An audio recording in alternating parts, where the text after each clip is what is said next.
mooy di invité waat sëriñu daara yëpp ñu ragal yàlla. di invité waat tamit ñi jiite kuréelu sëriñu daara yi ñu ragal yàlla.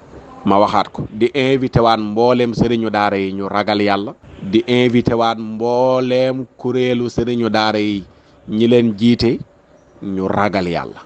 ragal yàlla nag bu ma ko waxee ci lii ma tudd nii ci jëmale ko ci ñii ma wax nii. mooy ku ci nekk looy wax ak di ko jëf mu engagé daara yi wala mu engagé sëriñu daara yi. na fekk la ngay wax ak di ko jëf na la sëriñu daara yi sant loola. sëriñu daara yi laa wax waxuma sa kuréel ba nga jiite képp wala ñennat ci sa kuréel ba nga jiite képp mais sëriñu daara yi na fekk unanimité ñu wax loola la ngay wax ak ñu jëf loola la ngay jëf. rawatina nag nga war a yóbbu kàddu sëriñu daara ci fu kawe fi ma dégg ne moom la ñuy tudd. loolu moo tax ma ne nañu ragal yàlla ndax yàgg na fi am. mën naa cee citer benn exemple muy projet modernisation des daara bi ñu koy tëgg ña ko doon tëgg dañoo wax ne sëriñu daara Sénégal yi ànd nañ ci te du dëgg. ragalunu yàlla bi ñuy wax kàddu googu noonu le di ko wax ak njiitu réew mi ak di ko wax ak ay ndawam la mu yebaloon ci ñoom te ñoo ko wax ne sëriñu daara yi ànd nañ ci fu ñu toll naan nañ ko voté nañ ko voté nañ ko voté te loi bi lu ko gën a bon gën ko yées gën ko nekk lu yàq daara rawatina sunu daara cosaan yii sunuy maam bàyyil nu amul loolu benn exemple bu may cité la.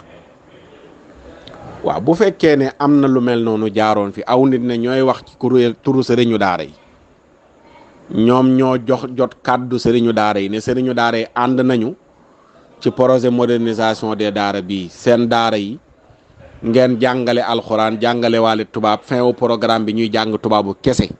su may résumé bu may résumé ak di tënk projet modernisation des daara bi loolu moo ci nekk mooy duggee leen ci buntu daara génnee ji ci buntu tubaab duggee leen ci daara génnee ji université fin au programme bi amul fenn fu ñu lay orienté fooy jànge ji charia fudul fooy jànge ji tubaab lañ lay orienté.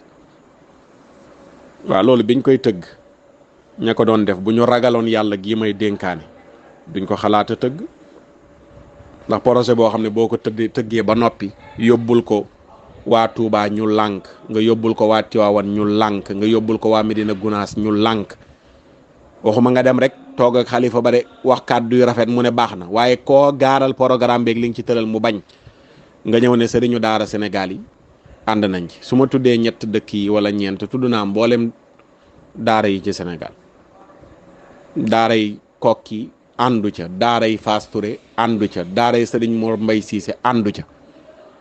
waaw léegi ñaata yoon la aw nit jug ne ñoom ñooy wax ak président wala di wax ak état bi ci jafe-jafe daara yi te daara yu bari ci Sénégal di ay daara yu mag yëguñu leen yónni wuñu leen yabaluñu leen ñaata yoon la am.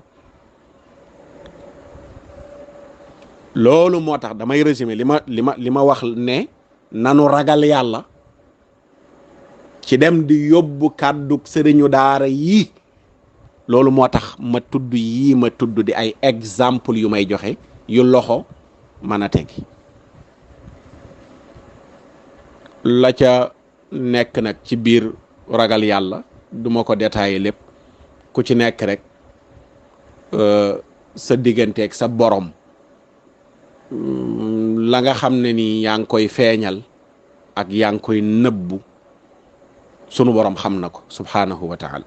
bu leen fàttee abonné te ngeen di bës cloche de notification bi moo tax lépp lu ñu dugal ci ay vidéo ngeen am ko.